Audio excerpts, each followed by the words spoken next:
Bonjour, this is Fabulously Delicious, the French food podcast. This is the podcast that's all about the cuisine that is said to have founded modern cooking. I'm your host, Andrew Pryor. Enchanté.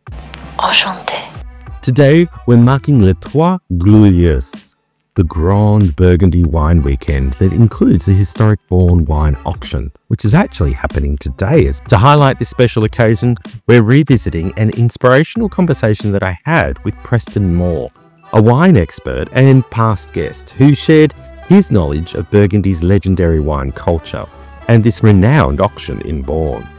Join us as we dive into Preston's thoughts on what makes Burgundy wines and this annual event so extraordinary.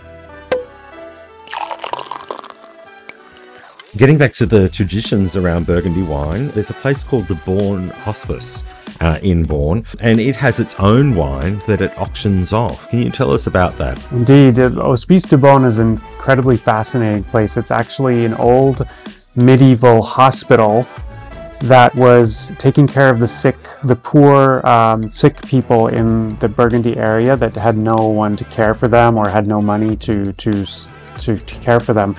And so they became one of the largest landowners in Burgundy, and they owned a lot of vineyards, and the vineyard usually came to them through a donation from a very prominent person. So there were a lot of wealthy merchants and landowners in Burgundy that would donate land in order to go to heaven, essentially. They were doing this all in, the whole Catholic tradition of basically saying, here you go, here's some money or some land, and I want my free pass to heaven.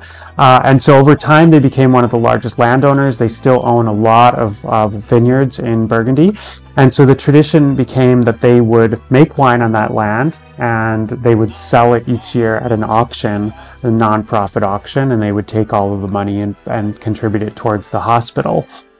It wasn't until I think the 60s or 70s that place actually was not used as a hospital anymore. They now have a modern building that's somewhere else.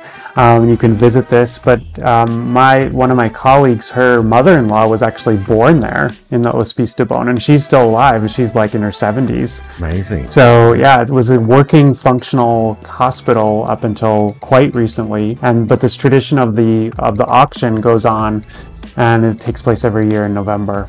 Yeah, and it raises money not just for the hospital, but now it raises money for other hospitals, from my understanding, and other I think it's the etc. Exactly. Yep, La Fondation des Hôpitaux de France, I think, is who it helps now. So our listeners out there are planning their next trip to France and they want to visit a winery in Burgundy. Where do you recommend they go, and when's the best time to visit? Any time is a good time to come, but I would recommend the summer and the fall. Winter is very nice too, but it can be quite bleak and a bit cold, a little gray and kind of humid and damp. It's perfectly nice to warm up by the fire with some wine and all that. But if you'd like to come and really spend some time outside, do some cycling or some walking, or just, eating out on terraces, etc., summer and spring and fall are really the best times. I would say that your home base should be in Beaune, which is a city of about 30,000 people. So it's quite sizable, but it's really charming and has an old city center, very manageable. You don't need a car. You can walk everywhere.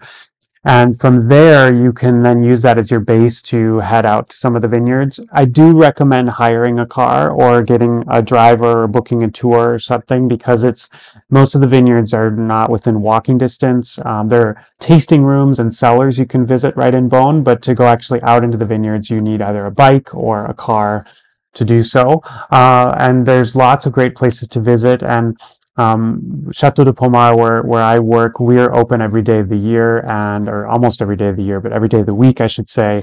And we're one of the only places in Burgundy to really welcome visitors. Most of the vineyards in Burgundy are owned by small families, and you have to call up, make an appointment. You can't just turn up in your car and just do a tasting.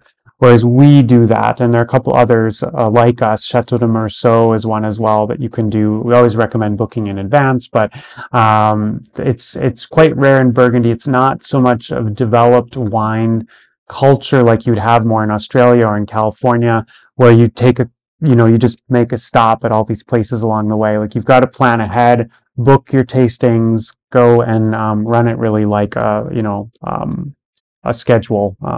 Can you go to a winery at harvest time, or should you go to a winery at harvest time? Can you help out picking grapes, or is that not really your best tourist experience of visiting a French winery? In fact, it's in France, it's actually against the law for us to allow people to participate or to do work without getting paid during the harvest. Like a little, maybe an hour or two here of just playing around in the vineyard and then cutting a few bunches, that's fine. But actually working the harvest, you have to be officially employed. And so for foreigners, it's very hard. And so I wouldn't recommend it. And also, it's a time when most winemakers are busy. And so those couple of weeks are incredibly hectic. The cities are very busy as well because you've got all these people coming there. They need to be lodged and fed and everything. And so it's not an ideal time. I would say just before or just after is really better. Thank you for joining me on Fabulously Delicious. I hope you enjoyed this highlight on Burgundy and the Beaune wine auction with Preston Moore. If you'd like to hear more of Preston's expertise on Burgundy wines, then be sure to check out the full episode. Just follow the link in the show notes. We appreciate your support and can't wait to share more fabulous, delicious stories with you, my fabulously delicious audience. Next time, we'll be diving into everything Nouveau Beaujolais. It's a very good time of year for Burgundy wine at the moment. Bonjour, merci beaucoup, and you know what I always say, whatever you do, do it fabulously. Merci beaucoup and bon app.